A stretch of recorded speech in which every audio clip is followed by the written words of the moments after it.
Alright guys, what is going on? BusterBarnes here, bringing you my review / recap of Chelsea's unfortunate 2-0 loss at home against the reigning Premier League champions Liverpool. I'm going to be going through the full game and as always giving you my player ratings towards the later on part of the video. If you guys do enjoy these reviews and previews, please be sure to leave a like and comment down below what you thought of Chelsea's performance as well, and even maybe give me your player ratings too guys. And as always, please do subscribe to the BusterBarnes YouTube channel. We've actually been growing a bit recently guys, so if we could keep that up, that would be absolutely awesome. But yeah, getting into the video straight away, we're going to talk about Chelsea's lineup. I did get a few things right from my preview, however, we did not go with a 4-2-3-1 like I predicted. We went for a 4-3-3, a midfield three of Kante, Jorginho and Kovacic. Not the most exciting, going forward, it doesn't really offer much. However, they all have their own qualities, and they are three very strong individual players, so not too bad.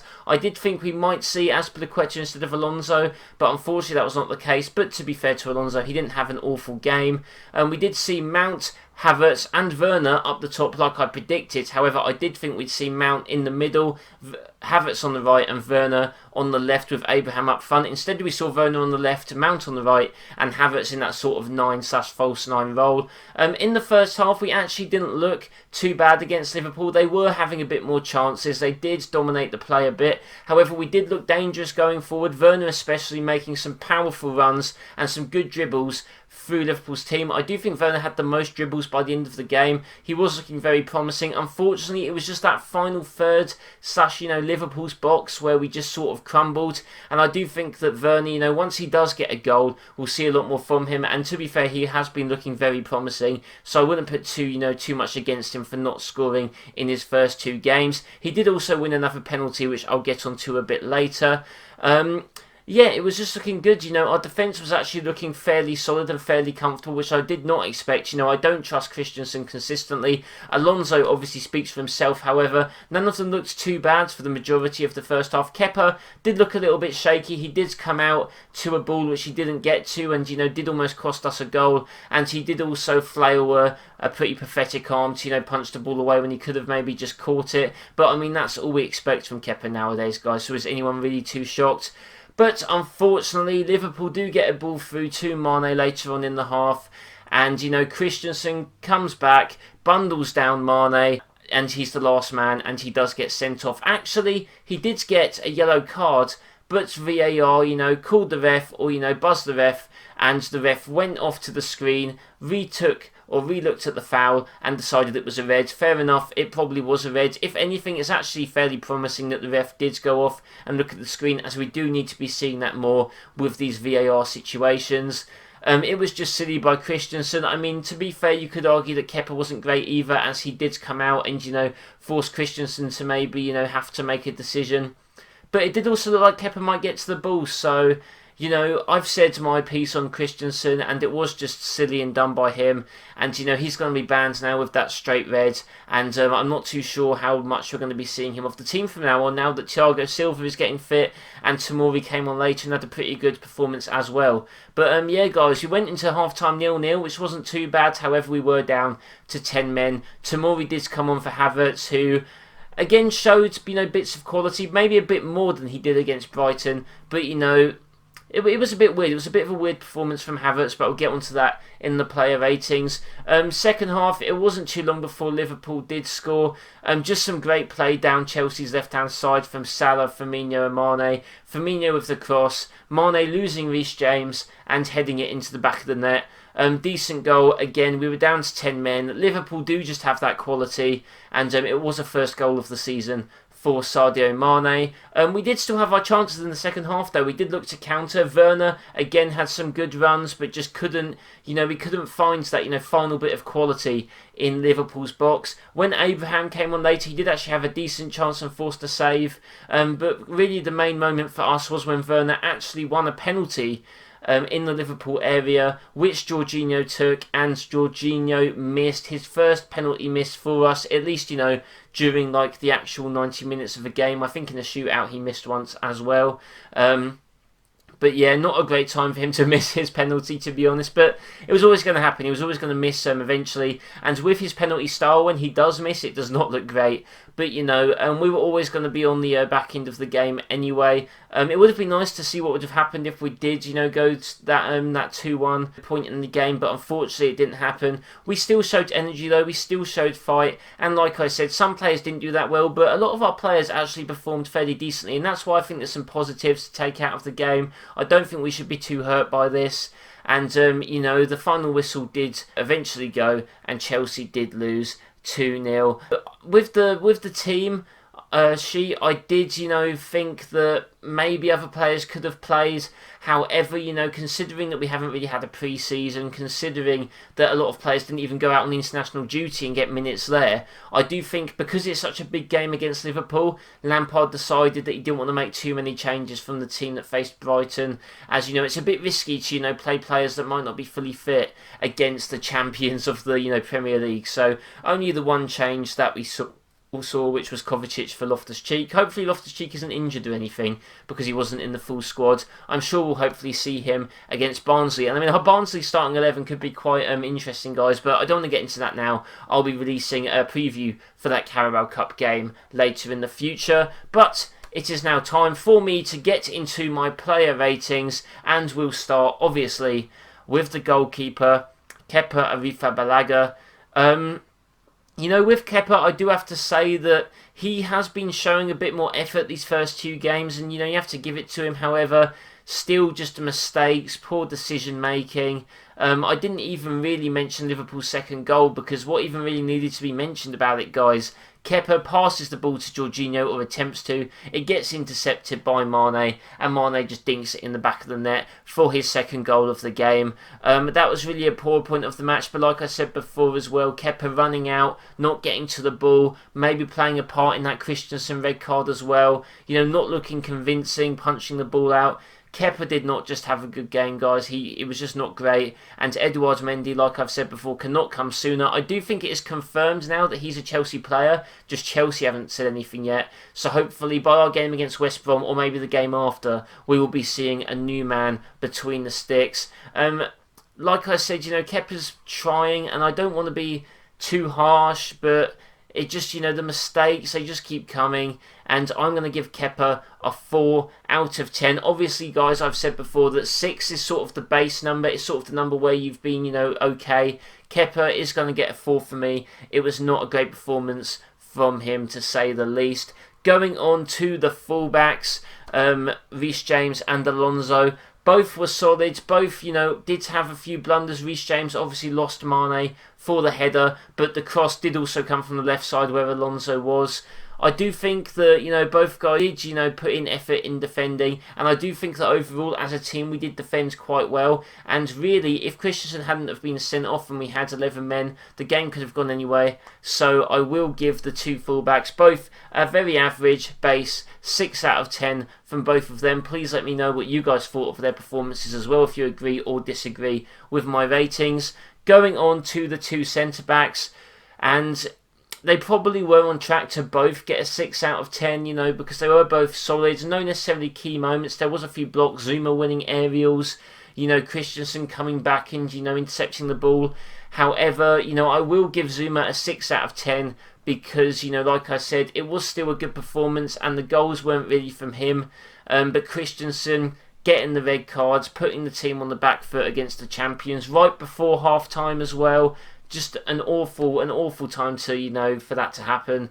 Christensen, because of that, is going to get a 4.5 out of 10. So that was the defence. Moving up to midfield, I'll start with Jorginho. He had an alright game, you know, especially in the first half. I thought he looked well, you know, he was controlling aspects of it, he was pinging out balls, you know, really looking quite comfortable in the match. However, when we went down, he was just, you know, when he's in the defensive part of his game, you know, he does get dribbled past, he doesn't look as effective as when we're, you know, looking to, you know, keep some possession. And also, he did miss the penalty, which, yes, his penalty record is usually great, but, you know, in that sort of moment, we really needed to score that penalty. So I will give Jorginho a 5.5 out of 10, just below the average score. Going on to Mateo Kovacic, obviously his first game back for us this season as he was suspended against Brighton. Defensively, again, I didn't think he was that great. He didn't make any tackles. However, he did make some occasional very good runs. There was definitely one as well where he just drove through the box, and it did, make a very good opportunity for us, which unfortunately I think it was Werner could not convert. But like I said, when we got to the final third, there was just a bit of a lack of support from Chelsea players. But, Kovacic, it was nice to see him back. I do think you could definitely see his quality in the game. And for that, I am going to give him a slight above average rating of 6.5 out of 10. But we will next get to Golo Kante, who is he's just looking fit again, guys. He's just looking like he's close to, getting back to his best. Maybe not his peak, as, he is older. He may never get back right to his peak. But he was all over the place. He was making great dribbles. I believe he made the second most dribbles in the match. He made some, good tackles. He was actually looking quite threatening. He was getting forward, which it seems to be the thing that happens when it's a Kante, Kovacic, Jorginho midfield three. It does seem to be Kante who does try and get forward and create something. So give him props for that. He was great, and hopefully if he can keep his fitness up, we will be seeing some more great things from Kante, some more great performances. He will be getting from me a 7 out of 10. Maybe I could have given him a 7.5, but obviously, a 2-0 loss. I don't want to be too generous to any of our players. But, moving forwards, going to our wings, Mason Mount, he did, look to create. He did put in effort. His press was good. He was getting back. But again, he didn't necessarily create too many great chances. I do think he was mainly put on the wing, obviously, to, halt some of Liverpool's attacks down the wing, which I think he did do okay. I'm probably going to give Mason Mount just a base score of 6 out of 10. Timo Werner starting on the left wing. Him and Havertz did rotate a bit, but I'll keep him on the left. He, for me, is going to get a 6.5 out of 10. Yes, he didn't score. Yes, he had a bit of an embarrassing moment when, luckily, one of the Chelsea players was offside and he missed the goal. But he was still our most dangerous player. He was drifting past Liverpool players. He was fighting for the ball. He was, making some great dangerous runs. It always looked like something was going to happen when he had the ball, which really, just looks very good for the future. So with Timo Werner, I am going to give him a 6.5 out of 10. He also did win a penalty, which, could have been a very crucial moment for us if Jorginho did score it, but unfortunately, obviously, that did not happen. And then going up to the final man in the starting 11, Kai Havertz. I'm going to be giving him the same rating as I did against Brighton, a 5.5. It was just a weird game, and I do think it is because Havertz hasn't had a pre-season at all. He hasn't played for Chelsea in pre-season, hasn't played for Germany. He is still building up his fitness. He is still getting used to the league. It's not easy, your second game in the Premier League being thrown up against players like Van Dijk. And Fabinho as well had a great game for Liverpool. Him at centre-back was, very good. And I was a bit annoyed to see that. I was hoping that maybe we could have exploited, maybe the lack of experience from Joe Gomez and Trent on, the right side. But unfortunately, Fabinho was playing and he had a good game. Kai Havertz, he did show moments of quality. He did have some good passes, did put in a good ball for a free kick. However, there were times where we were attacking and he didn't seem to be there. He didn't seem to, be joining the attacker. At least that's what I thought. Maybe you guys think I'm being a bit harsh, but Kai Havertz for me is going to get a 5.5 out of 10. Going on to the substitutes now, usually I obviously always give them a 6 out of 10 because they don't necessarily have loads of time to impact the game. However, I am going to give the first substitute, Tomori, actually a 6.5 out of 10. Considering he hasn't played at all yet this season, this was his first game. He was dumped in at half-time after, Christensen got sent off. We were down to 10 men. I thought he looked very composed, made some good passes. He made some good blocks as well.